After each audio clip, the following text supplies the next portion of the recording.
নমস্কাৰ বন্ধু বান্ধৱীসকল, আজি নতুন এটা পুনৰ ভিডিঅ'লৈ তোমালোকক স্বাগতম জনাইছোঁ। মোৰ স্বাস্থ্যটো বেয়া, গতিকে মই ইমান দিনে ভিডিঅ' দিব পৰা নাছিলোঁ। গতিকে নতুন এটা ভিডিঅ'লৈ তোমালোকক সকলোকে স্বাগতম জনাইছোঁ। আজি অসম পুলিচৰ ওপৰত ভিত্তি কৰি ভিডিঅ'টো আগবঢ়াইছোঁ। তোমালোকে ভালদৰে মনোযোগেৰে ভিডিঅ'টো চাবা বুলি আশা ৰাখিছোঁ। ইমান দিনৰ পৰা ইণ্টাৰভিউ হ'ব বুলি যিসকল ল'ৰা ছোৱালীয়ে ফিজিকেলৰ কাৰণে দিনে ৰাতিয়ে কষ্ট কৰি আছে, তেওঁলোকক মোৰ ফালৰ পৰা অশেষ ধন্যবাদ জ্ঞাপন কৰিছোঁ।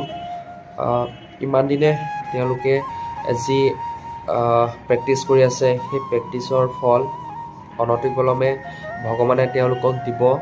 গতিকে তোমালোকে চিন্তা কৰিবলগীয়া কোনো কথা নাই। গতিকে অসমীয়াত কথা এটা আছে যে দুখ কৰিলেহে মুখ বহে। গতিকে তোমালোকে ইমান দিনে চেষ্টা চলাই আছা, গতিকে আৰু বেছি দিন নাই।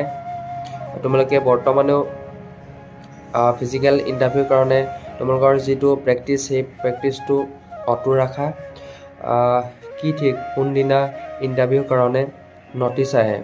গতিকে যেতিয়াই নহওক লাগে কিয়, আমাৰ ফিজিকেল যিটো এক্টিভিটিছ হয়, সেই এক্টিভিটিছবোৰ জাৰি ৰখাটো অত্যন্ত প্ৰয়োজন। গতিকে তোমালোকে কষ্ট কৰি আছা বুলি ভাবিছোঁ, আৰু আগলৈও কষ্ট কৰি যোৱা, যাতে তোমালোকৰ দেহটো ফিজিকেলৰ কাৰণে উন্নত কৰি ৰাখা।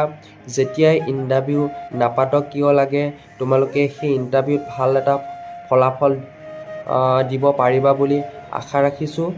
ধন্যবাদ।